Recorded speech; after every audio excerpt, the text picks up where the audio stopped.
today we got a special treat for you today. We have Lisa Coleman from Knowesis who's going to give us a some information on change. So it's something that we all need and could use. I know a lot of you are very familiar with Lisa, probably have some alumni that have gone through her leadership legacy at NCDOT, but she's now in the private consultant world working for Knowesis. Before we get started, I'm just going to cover some quick housekeeping rules. Everybody should be muted. So at the end of the presentation, if we have time, we'll do questions and answers, and you can unmute yourself then to ask your questions, or anytime you can just type your questions in the chat box if you'd like. We will be recording this and hopefully getting posted up on the website in the next couple days. And we are offering PDH credits for this course. But we will not be having our drawing for today, but this is a treat in itself. So with that, I'm going to go ahead and hand it over to Lisa. Thank you so much for joining us, Lisa. We're so excited to have you. It is a pleasure to be here, Candy.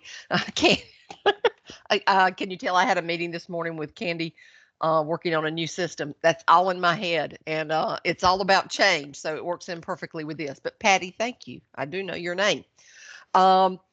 So I'm Lisa Coleman. I used to be with NCDOT. I'm now with a company called Knowesis, and Knowesis has nothing to do with the work that I did while I was with DOT. So I've stepped into a whole different role, and I have gone through a lot of change over the last year, as I'm sure all of y'all have. When NCLUG contacted me about doing this talk, I was really excited about it because this is something that I've got a lot of personal experience with. It's something that I really enjoyed working with the folks at Legacy Leadership with. And it's something that I feel like right now, with the world we are in, being able to better handle yourself as you go through change is critical. I mean, it is something that all of us need to find a way to improve our skills. Now, I know that the purpose of the meeting here today is really to address what y'all are going through with, I think it's Bentley, and the changes that you have with the, I think it's going from V8 to open road, and I'll talk a little bit about that in a minute. But I think just having that understanding and that mindset of what does change mean? What does it mean when I'm resistant to change? What does it mean when I'm resilient going through change? And what are some things I can personally do to help myself through that? I am going to try, I've got 3 screens here. So the presentation's on the screen over here. I've got notes and stuff that you'll see me somewhat speaking from and looking at here.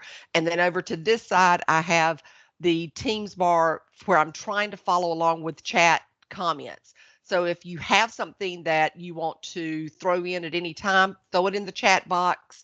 And Patty, feel free to interrupt me if it's something you feel like we need to address during the session. Otherwise, as Patty said, I'll be glad to hang around and answer questions at the end. So let's jump into it. Some of the people that are on the line I know went through Legacy Leadership. I saw a couple of names that it just brought a smile to my face to see the DOT names on there. So you went through some of these assessments when you were in Legacy Leadership. Those of you that have not taken these assessments, we're going to talk about them, and I'm going to give you an understanding of some of the information you would gain from them. Please understand that if later on you're interested in learning more about them, you're more than welcome to reach out to me, and I'll be glad to assist you with that. And I think what I'm going to go over during the session, you don't have to have necessarily taken the assessments to get something out, to get a lot out of what I'm going to go over. So the first assessment that we talked about, or that I used for this conversation, is the change style indicator. And I'll go over with you in a minute the details of that. The next one is the Change Navigator. I didn't use that much at Legacy Leadership because I was not I wasn't certified in it until right there at the end, after many of our classes had been canceled with the budgeting issues. But both of those products are from the Discovery Learning International group, and they're all carried and now they go through MHS assessments, which is where I got my certification, and that's the company. I want to make sure I'm referencing them because I am using their proprietary information during this talk. So as far as with me and change, I've learned that the secret to change is to really try to focus your energy not on fighting the old, but on building the new. We change is difficult for a variety of reasons, and recognizing, one of the biggest things that I feel like, I've tried to help people think about in all areas, not just change, is how are you developing your personal self-awareness. And so I ask you to take a minute and think about how you are with change, and let's go through a few things with that. Are you resilient to change? Are you resilient going through change, or are you resistant to change? And what do I mean by that? This quote is often attributed to Charles Darwin as well as Leon Meganson. And I love this quote for talking about change because it's not necessarily the strongest of the species that survive, nor the most intelligent, but the ones that are most responsive to change. And think about that. You're going to be going from that product switch of V8 to open road. And I'm not even going to pretend that I understand what that means, but I do know what it means when change is forced on us, and when you feel helpless in that change, and you feel like there's no reason for that change. That's coming from your perspective. So each of us has certain preferences, and I tend to call those mindsets on how we respond to upcoming change. Some may look at it immediately as a threat to where you are, to the knowledge you have, to how you currently operate. And others may look at it as great. Let's blow the whole thing up. Let's start all over again, completely and totally new. And others may go at it from, wait a minute, let's take a measured approach here and see, what we need to be doing. Well, that's what we do when we take people through the change style indicator. We help you identify what is your natural inclination towards change. Are you that conserver? That person who I like things the way they are. I prefer change that is very incremental. I don't even want to know it's changing. It's just it's so slow that it I don't recognize it as a change. Or are you an originator where you want to challenge the structure? You want to look at how do we go in and do a total sweep of this and build back everything better than ever before?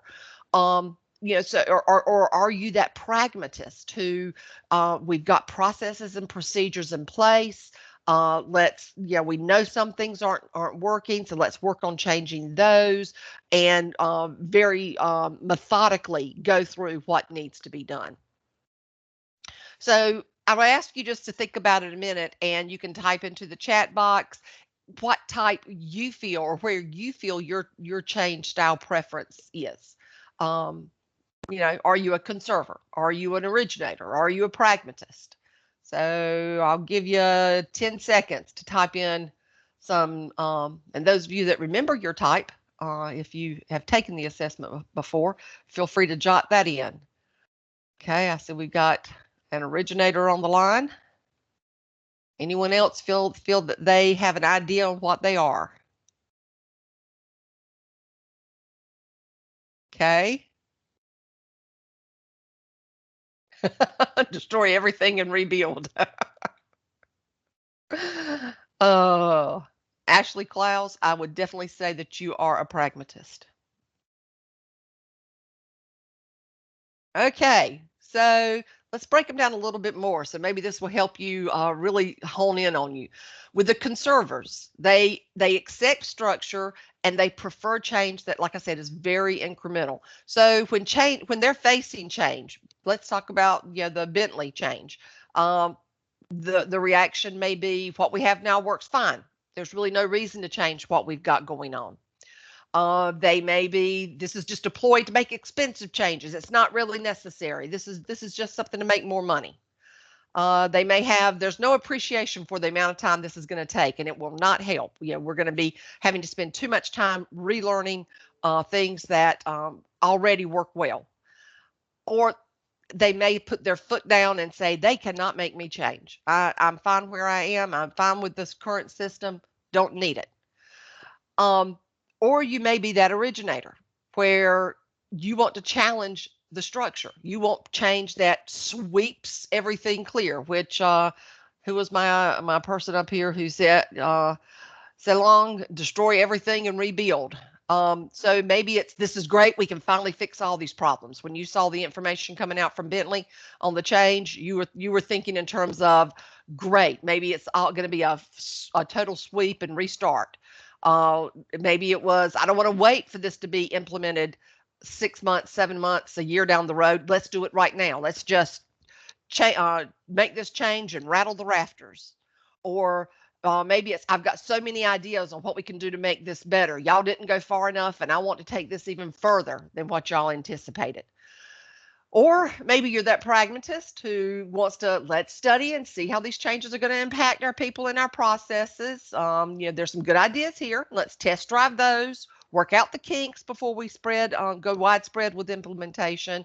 And you probably see what Bentley's doing, and you're saying to yourself, this is going to happen. They're gonna flip the switch soon, and we're not going to have an option. We're going to have our ducks in a row and move forward. So you're on that path and you're planning for the change that is coming. Well, it's like I said, it's incredibly powerful for you to know where your natural mindset is, your natural inclination, and to understand that according to the event, according to the stressors that you have going on in other parts of your life, that may push you into a different category or a different preference on a certain topic. So it may be that before all the different things that happened in March, you were feeling fine about this change. But then when COVID struck, it was kind of like, no, nothing else. I can't deal with any more right now. So understanding those pieces that are going through you, that is highly important. The other piece that takes this to the next level is looking at the people around you. So let me just share a little bit about that. So I know that I am an originator. Anybody that's worked with me, those folks that went through Legacy, they know I'm willing to just blow everything up. If something, if a roadblock's in front of me, I'm not really looking for a way to go around it. I'm just looking for a way to bulldoze over it. Because of the work I've done in this, I now recognize I can be exhausting to conservatives and pragmatists.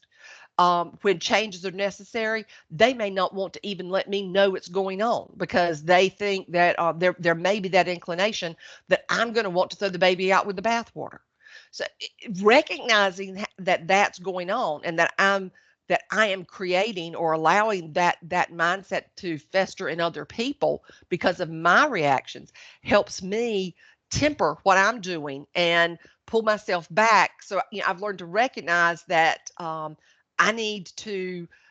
I'm never going to be a full-blown pragmatist, but I need to step back and look at things and go through my checklist in my mind of, what am I missing about the need for this to be stable for the conservers? And what am I missing that the pragmatists are concerned about us blowing up all the processes of where we are right now?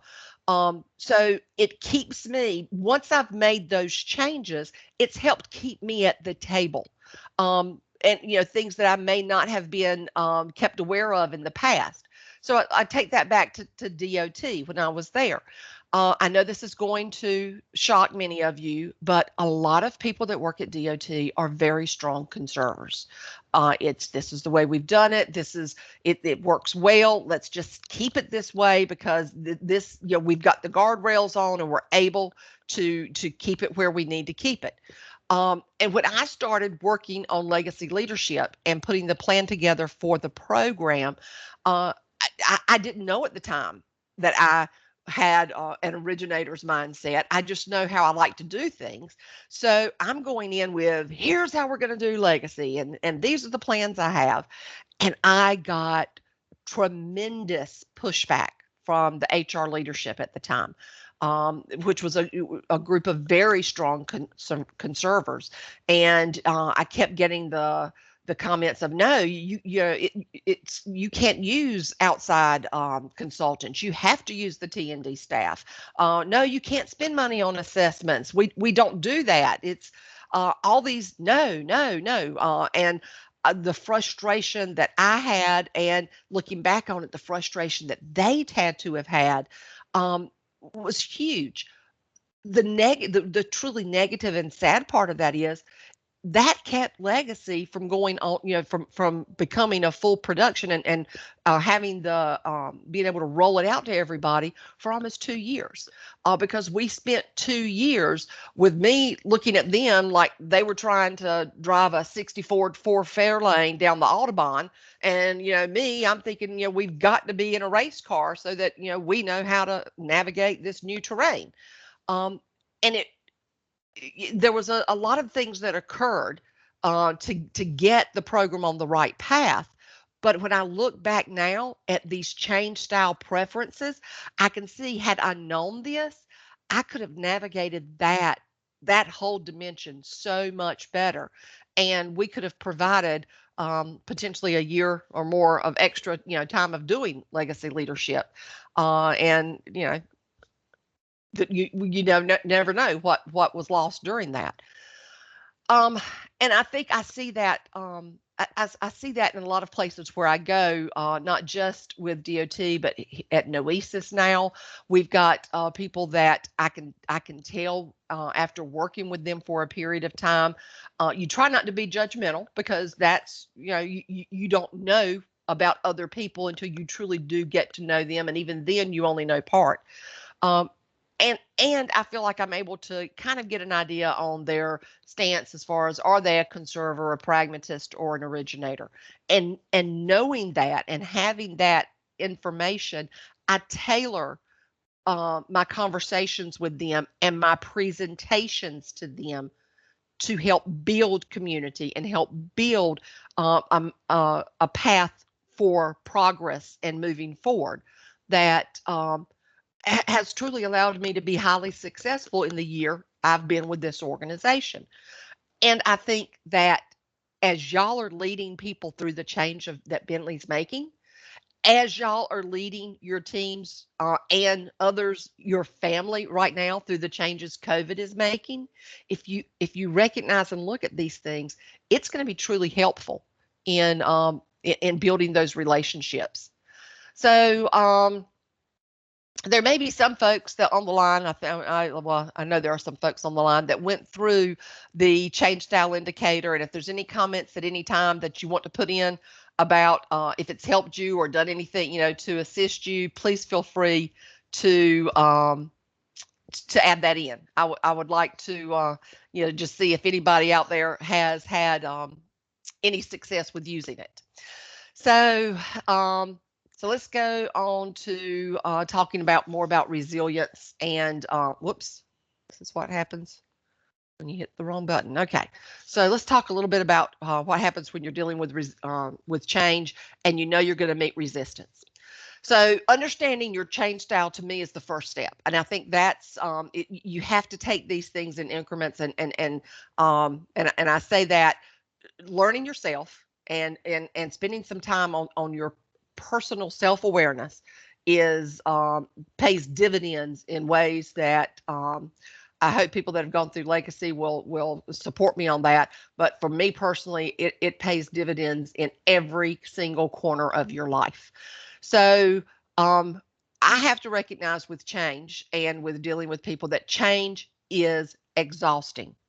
I want y'all to take yourselves back mentally to where you were in January. Just look at what we've all gone through in 2020. The impacts on our mental health, on our physical health, on our personal relationship and our work relationships.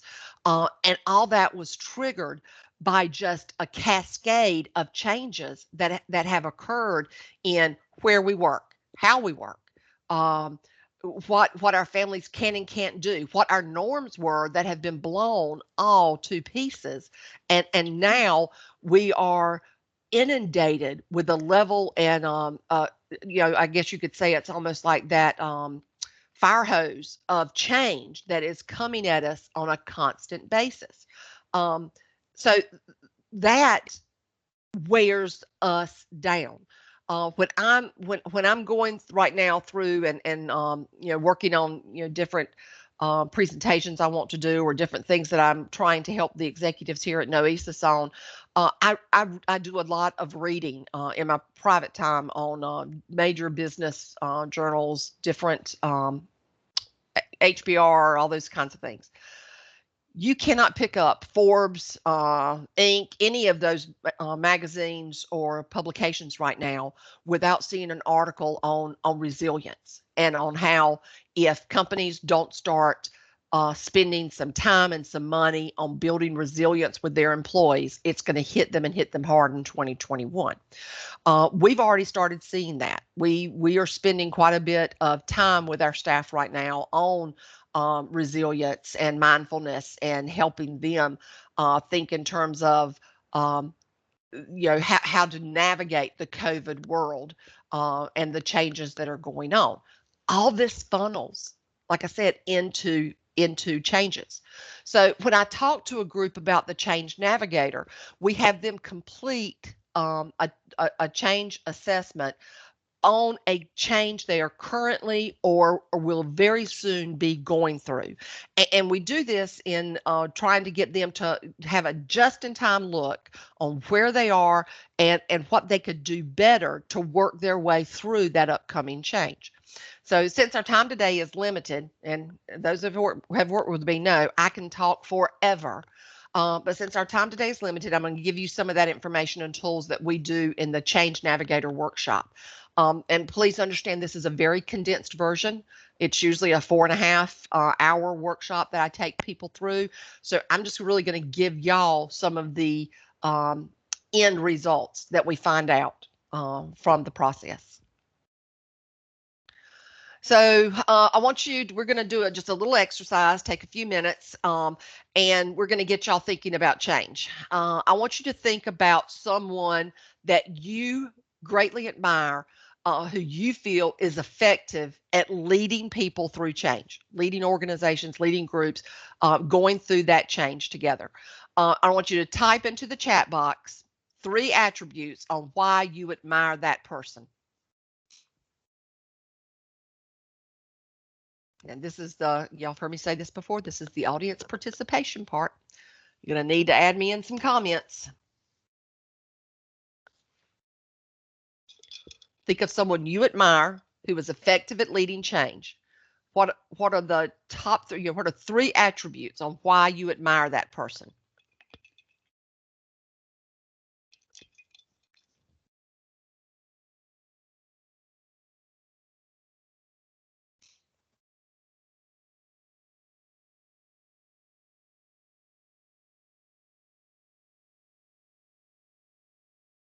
Bobby Walston. Hello. Okay, so we've got on here inspiring, passionate, they own it, had a vision and communicated and shared the vision. Patience, flexibility, vision, use of analogies, humor, and data use. Flexible, calm, thoughtful. Steve Jobs, forceful, forward-thinking, and willing to make a decision. These are great. Okay, keep throwing them in here. All right, so let's go to the next page, and I want you to think about this. So y'all just gave me, and they're still coming in, and these are really good. Proactive, good communicator, stern, honest, and consistent, upbeat and positive attitude, a willingness to try something new. Okay, so if you took all these comments that y'all put in here and we tried to sort them out into 3 areas of intellect, meaning are they the smartest person in the room, or job specific expertise, are they the subject matter expert on this topic, or is it something else? Let's just look at a few. So flexible, listens, constant communications, that's not really intellect, that's not necessarily job specific, that all goes to other. Shows confidence in a team's ability to work effectively with change, creates opportunities for people to be involved, listens to the concerns of others. Not intellect, not job specific, that all goes into others. Open-minded, continues to look at opportunities to improve, good communicator, positive mental attitude, thinking outside the box, understanding, looking out for those without a voice. All the things y'all are mentioning here. And I want to cut and paste because these are great. All of those would fall into other. So what I'm trying to show you through this is it's not the smartest person. It's not the person with the Harvard, the Harvard degree or the Mensa membership that is going to be successful at change. It's not the person who is the subject matter expert who knows all the ins and outs of what change has to occur that's going to necessarily be effective and successful at the change. It's this other part. It's this piece that is more difficult to define. And that goes back to emotional intelligence. Are they a good listener? Are they patient? Do they collaborate well? They get people that handle change well, get that change, whether they, get this, from their having learned about it or they just get it naturally. It's an emotional process. They're picking up that when people are going through change, their emotions are triggered and often triggered frequently. So change leadership on any scale is going to be a psychological and emotional process. If we trust the people that are leading us through this change, and when I'm looking at this list that y'all put together, trust is what you have in these individuals. I mean, Amy put down here trusting. So you have faith in these people. So it's all about they care for us. They give us honest communication and feedback. We know they are looking out for us in our best interest. So when I'm thinking about change leadership, that's the person I'm saying, I want this person leading the process. I want this person having the ability to reach out and touch those that are going through the change. And this person can be me. And that's the piece where all of us can be this person. We just have to open ourselves up to what do I need? What skills do I need to develop within myself to get there? When we did the project management workshops at DOT and put about 60 people through the NC State program, that was my first real strong taste of understanding what the PMP and all of the certifications of the what is it, the International Project Management Institute, the Project Management Institute, that's it, PMI, what they are trying to build out and the changes they're trying to make in that PMP certification. They have pushed emotional intelligence into it, no holds barred over the last few years because they're seeing this. They understand that this change leadership piece, that trust, caring, and honest communications, that's where you're going to have your success in change. So change management, change leadership is a critical piece, but change management cannot be forgotten. This is where, when we talk and just to narrow it down quickly, management and leadership are two different things. And you can be highly successful at managing and not as strong or not as successful in leadership. You can generally, if you're stronger in leadership, you're going to be more successful in management because you're going to find the people that you need to help you out with those things. So a phrase that I've often used with this is you manage processes, you lead people. So change management is critical as well in change. And that's having those transactional pieces that go on. It's the structure, having the systems in place. We're going through right now, and this is one of the things that I'm consumed with right now at Knowesis. We are adopting an entirely new human capital management system. We were with, namely, you've probably seen them on TV some, to do all of our HRIS, payroll, all of that. We're going to a company now that UKG, it's called Ultimate and Kronos. So UKG has an unbelievable project management system in place to help you implement this HRIS human capital system in your company.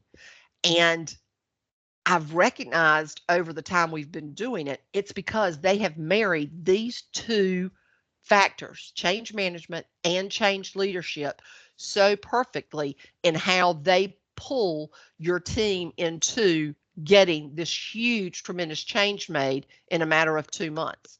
And it doesn't take away all the frustration. It doesn't take away all the work on our side. However, it makes it where we know we're going to be successful, so we're all committed to the change. All right. The other thing that people that are more successful with change recognize is that change is an event. As we're going through the Change Navigator, we try to get people to see that the emotional responses to change are what drives the disagreements, the wedges, all of that. It's not necessarily the change. The change itself is an event, and if you think about that, a death, a birth, COVID. A new job, downsizing, the Bentley going from V8 to open road. Those things are all events. It's that piece of where people's response, you're going through this process, and that process triggers reactions. Maybe it's fear of I'm a subject matter expert in V8. People come to me because they know I know how to do this. I'm going to be low man on the totem pole when we get into this new system. So that there may be some anxiety, some fear. And there may be on the other side of that, this is great. I'm excited about what we're going to implement here. And recognizing that what you're going through is a series of transitions, and that it's all these emotions that are going to be swirling over time. And how do you address those with individuals? So I put this quote in here: the ability to be aware of, express, and control our own emotions is an important part of navigating change successfully. I think I've shared with you enough where you see that, or I hope you do, because self-awareness is going to help you see how you are hurting or helping the process. But then the ability to take that a step further and understand, interpret, and respond to the emotions of others. And that's the piece where I want to get into what we call the change quadrants of Change Navigator. So when we talk about change, we have 4 quadrants that I'm going to go through with you: acknowledging, reacting, investigating, and implementing. And for the most part, and I've taken a lot of different events I've been through and looked at this lens to see, does it hold? I haven't seen anything yet where this doesn't hold. So I want you to think about where you are with the Bentley change. Or, you want to take a different change that you're going through right now, that's fine. But I know that's the one that y'all are all together as a group facing. So where are you when it comes to the change with Bentley? So let's look at the 4 quadrants. When you were in the acknowledging quadrant, that's that stage 1 place. You're just going through life. Everything's here. You know what you're doing. You're okay in your job. It's all about right now comfort and control until that change hits. Then suddenly there's going to be that surprise, happy or sad, whatever it may be. There's going to be that uncertainty. There's you're going to react with a lot of I want to know what's going on. There's going to be confusion, disbelief. So during this acknowledging time, you go from that I've got it all under control to whoa, wait a minute, what's going on? What is it? No, we don't have to do this. Denial's common during this stage. So when you're in this acknowledging stage, that's how you're feeling. Think about other people that are in this acknowledging stage. They at this point in time, when you're in acknowledging, information is critical. The more you can share, the more good, solid, confirmable information you can give out, the better. And we can take all this, when you're talking about change right now, you can put the whole COVID spectrum through this process, and you can see where it's played out well and played out poorly, and where the whole change thing factors in. So at this stage, with acknowledging, it's really important to provide information for understanding why we need to change and what's the scope of the change. Okay. So that next stage is going to be reacting. Okay, so now we know about the change. There's that confusion, some disbelief. Is this really going to happen? So suddenly your rudder's gone. You're a little bit, where am I going to be in all this? Everything's chaos. Do we really have to do this? Can they make us? Can this be forced? And as you really settle into this reacting stage, there's people going through that sadness, shock, weariness. It's why? It's the whole thing of, do we have to do this? During this stage, during the reacting stage, if you're in it, understanding the emotions you're going through, understanding the emotions others are going through is going to be really important. And the emotions people have in many cases are going to be very apparent. Patience is critical from a leadership, from a team collaboration perspective. During this time, patience is critical. This stage allows for emotions to be expressed. Telling people get over it isn't going to help. Telling people, you don't need to stress about this. It'll be fine. That's not going to help. You need to give people, again, continue to give them information, but you also have to start working with them on, we are going to change. It is going to happen. And we all need to be looking at what are the things that we can do to move us forward with this change. So rounding out from reacting, you're going to go into investigating. So when people move into the investigating stage, they start opening themselves up to that, okay, what are the possibilities with this? What good can we bring with this? I have questions for you. I need some answers with this. So you still have some skepticism, but you also have people that are, the what ifs. Well, if we do this, this may free up time to do things in a different way. But you start in the investigation, you start to see progress being made. You see people with the inquisitiveness, wanting to, give, find out more about what's going on. This stage is when honesty is even more critical than the other stages. If you're sugarcoating things and you're not giving people an honest understanding and honest information, transparency about what's going on, you are going to set yourself back. People are not going to believe what you say. So during this stage, the value is that it's going to clarify the options that are going on. New skills are going to be identified, and people can start moving into learning those new skills, and you start to see the reality of what could be. So again, that's what's so important about this one. Just trying to see if I'm missing anything. Okay. So the last stage that we go through is implementing. And with implementing, this is where, okay, we've got this. We're implementing Open Road. We're going to make this happen. This is going to be good. We're going to be able to use this and be very productive in what we're doing. You get that sense of, I'm back on track. We made it through this, and there's that sense of pride in the team, and you think about big things that have been implemented in the past, and it can even be smaller things. I know that there were some people that moving from from one type of phone to a smartphone was a huge change for them, but now you couldn't drag their smartphone away from them if you tried. I would say I'm one of those. But that's where during this stage, the importance is that you're instilling confidence in people, that they're still learning new skills, they're still building new behaviors and norms, and people are getting back on track. That satisfaction level is rising even more. Now, it is it's easy to say, well, if we understand those four things, why is change? Why do we have all these problems with change? Well, because you're in a different stage than the people around you.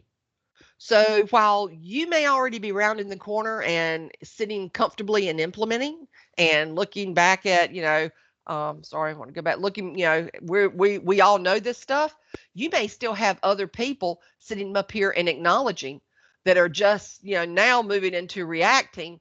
And if you're not paying attention to what stage they're in, you're losing them, because as far as they're concerned, you're not sharing information anymore. You're just expecting them to accept it. You're not giving them the opportunity to learn new skills anymore. You've said we're done.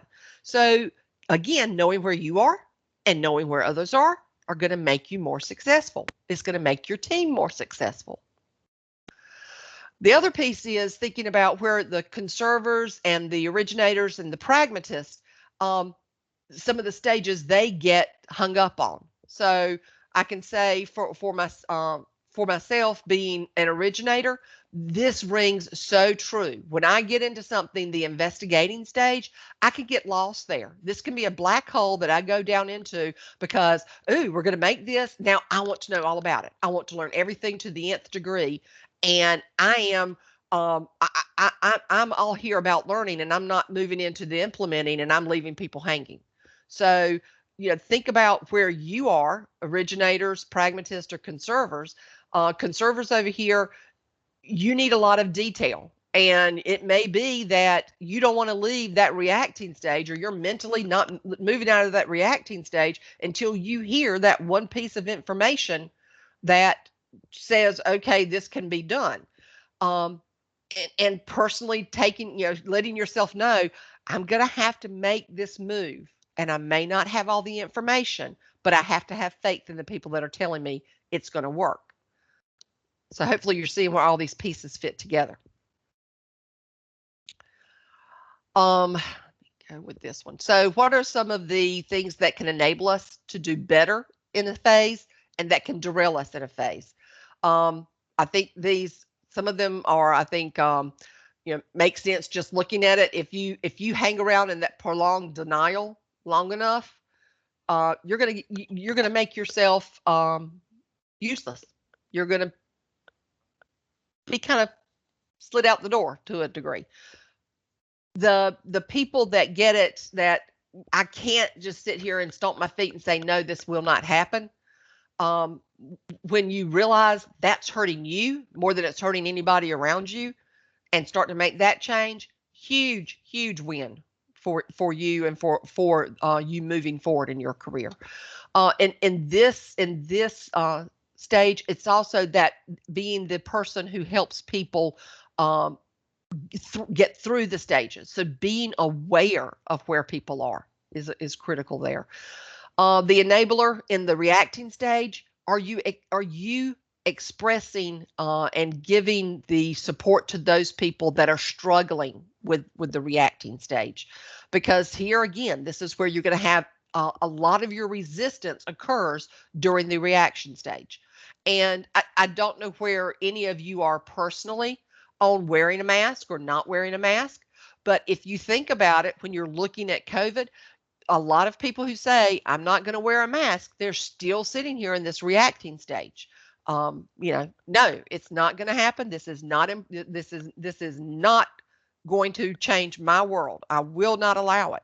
And that, is keeping them from moving forward into that investigating stage. And here, if you are looking at things, new innovations, being able to with Open Road, I'm not sure. Again, I don't understand it, but I'm sure there are some things that system is capable of that V8 was not capable of. So it's being able to highlight and show the innovation there. Also, being careful not to go in uninformed exploration. I'm the derailer in that phase. I'm the one who, well, this rabbit hole leads me to this other rabbit hole. And I just, I have to force myself to not open Google on certain things so that I can move on forward. And then the implementing stage, it's that ownership. And that's not just the people that are leading the team or the people that are making the decisions having the ownership. It's every person saying, I own this process now. I own this change now, and I'm gonna make this work. That's when you see the change truly become the norm for the people that are going through it.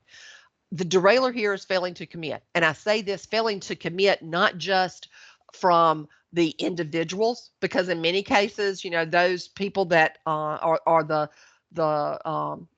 for want of a better phrase, the worker bees going through this place. If they get to implementing, you're going to stay there as long as you have the commitment from the people, the leadership, and the power brokers around you. So if you don't get that commitment to this change, if it's this is the flavor of the month, how many of you have been through those kinds of changes? You're not going to trust that this change is here to stay.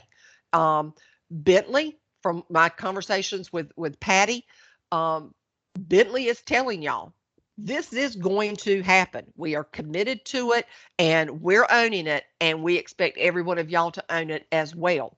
So I don't see that happening. They not only have they owned the process, but I dare say they've put a lot of money into this process. So I don't think you're going to see a failure to commit on their part. There's two other pieces of this of this stage, the wheel, that I want to talk to you about. And I'm sorry, I hear the dogs outside barking. I want to talk to you about the past, future, and the thinking, feeling. So these are when we have transitions in change. So the 4 quadrants, y'all have got them, but let's talk about the transitions. So the first one is the transition from past to future. So when you're when you're over here in the acknowledging and the reacting, you're living in the past. You are thinking about all the things that have gone on in the past, the things that worked well for you, the skills that worked well for you, your status in this past. And it tends to, you like, many of us like this. This is where I like to be. When you make that transition over to the future, that's when you're in the implementing and the investigating stage, and your focus is shifting into what could be, what will be, and a new set of norms, a new set of skills. So being aware of I'm here when I'm in this, I'm more the past, and over here I'm moving more into the possibilities. And getting people to bridge, to go from that past to future, that also is a huge part of them seeing the possibilities and where this change can help out. There's also that piece of, going from thinking to feeling. And so with thinking and feeling, up here we've got when you're in the acknowledging and implementing stages, let me get, yeah, here we go. So when you're in the acknowledge and implementing stages, you may be, being very logical, process driven. You're looking at, what is it that we've got to do in these. So that's both when you're acknowledging it and when you've come out of it and you're implementing it. When you're down in these 2 quadrants, when you're down here in reacting, investigating, these are where the emotions are the strongest. So be prepared. People that are going through that reaction and that investigating part, this is where they do get bogged down with either this is going to be such a huge success or we're all going to fail. And it's moderating all of that and modulating all of that and being able to help people see what's best here. Another big part that this helped me, and I hope it can help some of y'all. This is the proximity to change slide, and it goes through, when you're looking at change from I'm here in the impact zone, it is real. You feel it, you live it. It is all over you day in and day out. Think about again, it's hard not to use COVID as an example because all of us are living through it. Think about New York in March, April, during that time period when they were in the eye of the storm. That was a COVID central. They had firsthand experience, knowledge, and they felt like the other parts of the country were not getting what they were getting. Because if you think about it, they were right there in the middle of change. They weren't in one of these bands. So let's start here at the most outlying band, apathy. If I'm far away from that change, if I have nothing to do with that change, I'm going to be looking at it, I don't get it. Why are you getting so torn up over this? Why are you upset? This is just, get over it. This is life. You're making a mountain out of a molehill. So that's, the further away you are, that's what you may get from people. Further away they are, that's what you may get from people going through change. The sympathy band, think about that from, I've seen something similar, but I haven't been through COVID yet, so I don't really understand, what you're going through. I'm sorry for your pain, but I think you're being a little hysterical here. So maybe you need to back off a little bit. The people that are closer to you, closer to the eye of the storm, that's more of your empathy. Maybe it's been they've been through something similar. Maybe it's they recognize that it's going to hit them next. But I feel your pain, and they have more of a personal understanding. So when you're thinking about this from the Bentley perspective, those of you that are actually having to deal with transitioning to a new system, you're on the hot seat. You get all the things that have to occur. Your teammates that have nothing to do with Bentley, that their work is not dependent on it, they may not understand why this is something that is possibly driving you up the wall. So then the next piece of that I think, I just want to stress again about the resistance or resiliency. There's emotions that we're going to experience as we go through change, and understanding, and any of you that have had any sort of emotional intelligence education or workshops, I hope that you see just how much that has helped you in a lot of areas.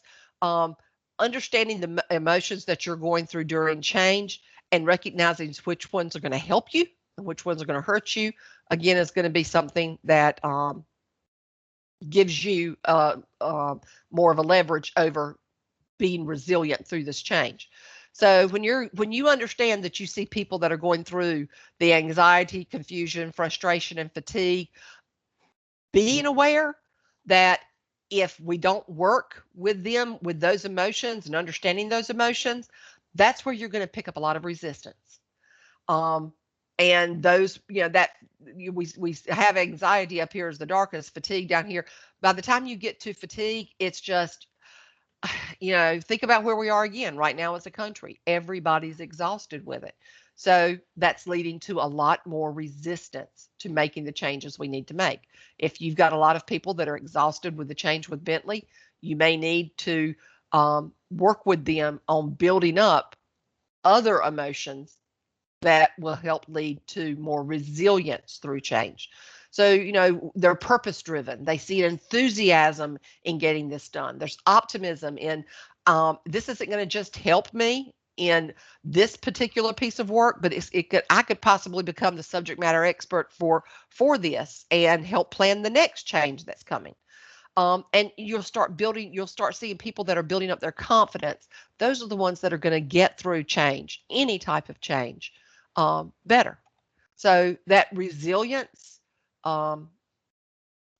is something that, I hope that all of you are taking time to add into your toolbox. So when you're leading others through change, I just want to note a few things, a few things here, and I will send out a handout later with some of this information. Um, you want to open the door for others in each stage that where they're going through this change. And I'm not going to read through all of these, but like I said, I'll send it out to you. It's being clear and honest. I see so many folks here. If you think about it and acknowledging, if you don't tell people the lay of the land up front, if you give them the candy coating or the you don't need to know, you'll see, you see what chaos that can create.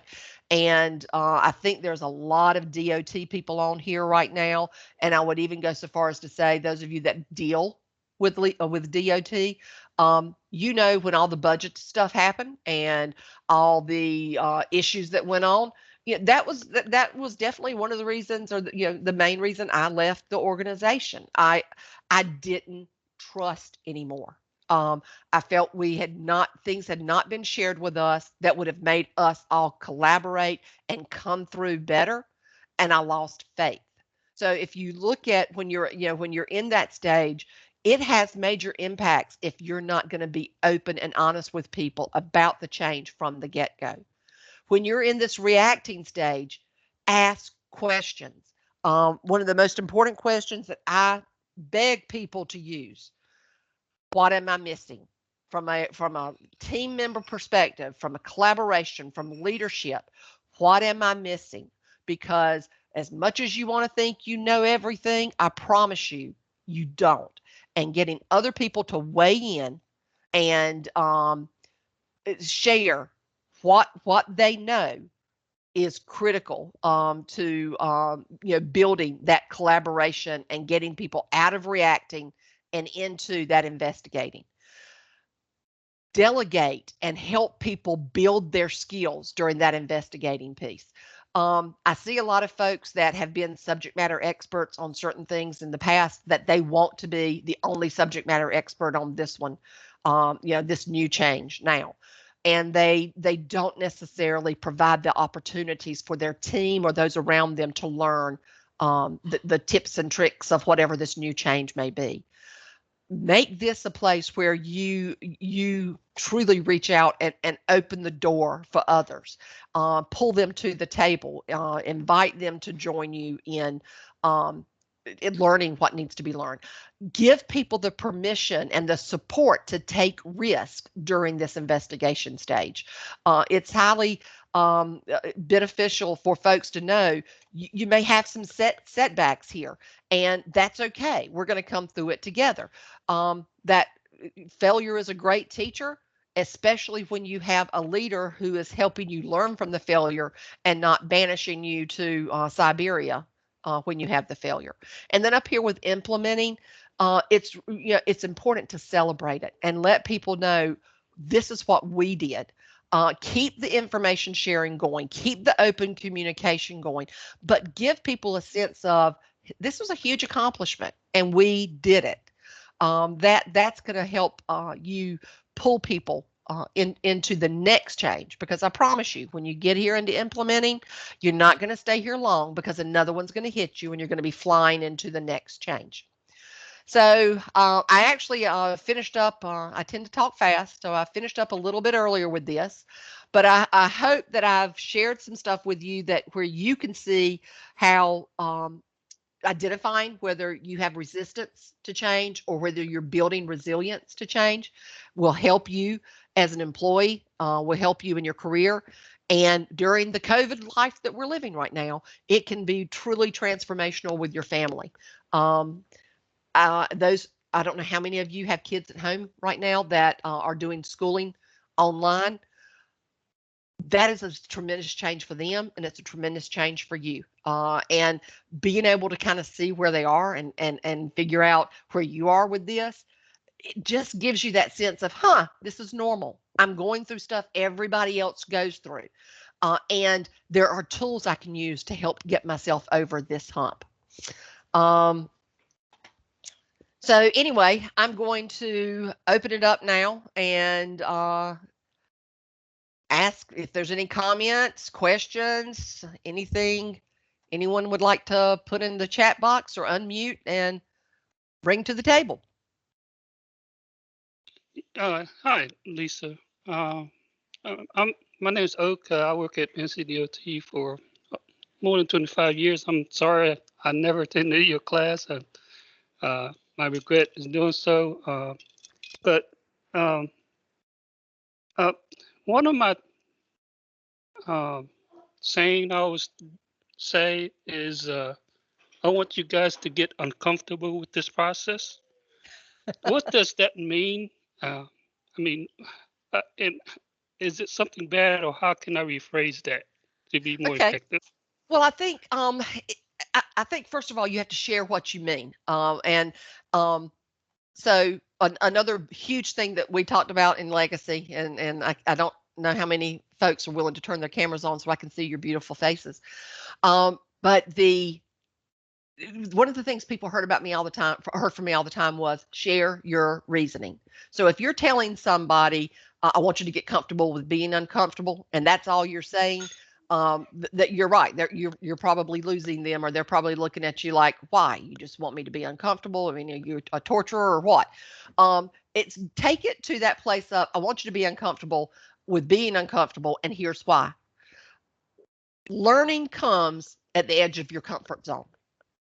Learning comes when you're able to set aside those things that are rote for you, that you do automatically, and you move into, this is new territory. I've got to learn new skills. And I need you as a team to learn new skills. I need us to be looking not at DOT today, but at DOT 5, 10, 15, 50 years from now, and how it could work if we advance our own mindsets. So it's that being uncomfortable. I use that phrase a lot. What do you add to it? So hope does that help some? Yeah, it explains what I meant by saying that is, that shows me that you are learning when you are Yes. uncomfortable with this. And that's what I want you ultimately do, learn.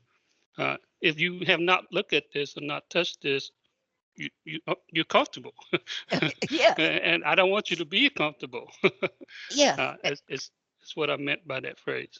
Yeah. But So it's yeah. share your reasoning. Yes. Okay. All right. Thank Yeah. you. Because And what you've said, your heart's in the right place. You've just got to follow it up with words that hit their heart. Okay, go ahead. and Lisa, this is Jeff Garland. I was in your very first class. Yep. Yes. Yep. Back from, was it 2012? Was that it? I think that was it. So the very inaugural class of the Legacy Leadership course. So I've had a varied path, but I'm back at the department, and I work very closely with Oak, and he is certainly an implementer of change as we do this ORD initiative. So it's great to see your face, and thank you so much for all that you have done for the department. It's good to see you. It's great to see you. Yeah, that first group of people, there were 36 of them, and y'all have a special place in my heart. Yeah, best of luck to you and finishing up this year in 2021 and beyond. It's good seeing you, Lisa. Absolutely. Any other questions, comments? Not a question, but a comment. Jeff has been the leader that you're talking about with this ORD open roads integration for the department so far. Just want to state that and recognize that. Well, thank Thanks, you for sharing that. Yeah, thank you for sharing that. That's not surprising to me at all. Jeff is a total pleasure to work with, and that like I said, that first group gave me the confidence to hopefully build something that did make an impact at DOT. So I see James Merricks, and he doesn't have his camera on. Okay. Katie, thank you for joining. Okay, let's see here. Anybody? Jessica Hughes. Well, this is like old home week. Oh my goodness. And Linda Johns, I see you on there as well. Lisa, I really want to, this is Patty, and I just want to say thank you for coming and doing this presentation. I mean, being timely with, just like you said, all the COVID stuff, all the changes that we're going through, it is a lot for people to absorb. And I think sometimes it's great just to take a moment, stop and reflect on how you're dealing with those changes and how to move forward and to maybe change your mindset on how you push forward with these changes. So I think you gave us a lot of great information, and hopefully, we can all take that to heart. And yes, and I'll be glad to send. Like I said, I'll send you a handout. But I think it's, Patty, what y'all are going through right now is something that a lot of organizations are going through. And I think, like you said, what we're all going through right now with COVID, this kind of information, we all need to give ourselves a break and step back and say, there's a lot of stress in the world right now, and all of us, every family member y'all have, are going through huge changes. And be understanding and forgiving when you personally make a mistake, and ask for that do-over. That's another piece. I stress to people, I didn't handle that the way I wanted to handle it. I'm not proud of how I handled that, especially in your home. Tell your kids, let's do it over. Any other comments or questions? Well, Lisa, there's some days when you're going through change and you just feel like giving up. What are some of the I guess some exercises or things that you do would help? Let's go ahead and re-energize, rejuvenate, and continue to fight. Okay. All right. So for those of you that have read up and understand mindfulness, resilience is a huge part of mindfulness. And I'm seeing a lot of companies right now that are trying to help their staff understand what mindfulness really means and what the role that it plays in building resilience. Also think about, we know that the more stress that you're going through, the more your physical health could suffer from that. So, okay, what can you do to help yourself? First, it's recognizing and naming the emotions that you're going through at any given time. That what I said earlier about self-awareness, if you give yourself the gift of self-awareness, you are never going to regret it. Because if you can start saying, you know what, I'm really angry right now, you've named it. You've actually pulled it away from yourself, and you're looking at it, and you're able to say, okay, I'm angry right now. Why am I angry? And start digging down to what caused the anger, and who you're throwing those emotions off on, whether they deserve it or not, or whether they're just an unintended catcher of whatever it is you're throwing. You start to recognize that a lot faster. So having self-awareness and starting to recognize and think about what emotions you're going through at any given time, that is a great way to stop the stress and to stop the inadvertent embarrassments that you can put yourself through from happening. Understanding that I may be really depressed right now. Okay, well, what's causing that? Well, maybe I haven't been outside in 2 or 3 days. I haven't changed my environment. We're also wrapped up in getting stuff done right now because we don't have a lot to do besides work and family. And so, I read something the other day where most people are working 60 to 75 hours a week right now. That is unsustainable, people. And being able to step back and say, I've got to pull back from this and give myself some time to take a walk, to take 10, start with three good deep breaths before I have this conversation that I'm concerned may get me upset. Okay, if I'm going to go in and I know I might have this conversation that might get me upset, what are the triggers I need to be looking for? So it's, again, all this really comes to self-awareness and building those EI skills. I don't know if that helped. I'm kind of, yes, that really helps. Thank you, Lisa. Okay. A lot of this stuff just kind of, is just free flowing when I get to going on it. Troy, it's good to see your face. Anyone else? Anything? Okay. Well, Patty, I feel like I told you we would go to 1:30. I'm willing to sit here if anybody has questions, but I don't want to keep people if they've got other things to be doing. Yeah.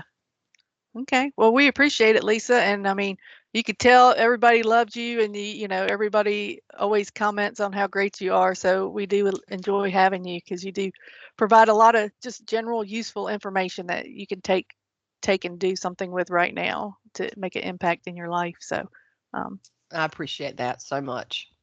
Sherry Calhoun. I'm sorry. I'm just sitting here reading the Yeah. names. It's just kind of like, wow, DOT. I miss my DOT family. I do. Patty, it was a pleasure talking with y'all. I'll send information. You can share it with everybody. Okay. And please, anyone, y'all are all welcome to reach out to me at any time. Okay. Thank you very much, Lisa. Thank you. Bye-bye. And just everybody in NCLUG, this will be our last event for the rest of this year, but we're looking to start back up the 1st of January. So, of course, you'll get some invites in your inbox. And hopefully we can wrap up everybody's PDH credits within the next week. So you should have, I think, most of those. So if anybody has any questions or comments on that, just email us at events@nclug.com and we'll try to help answer your questions. But with that, thanks everybody for your time and have a wonderful holiday and a great new year. Bye. Later.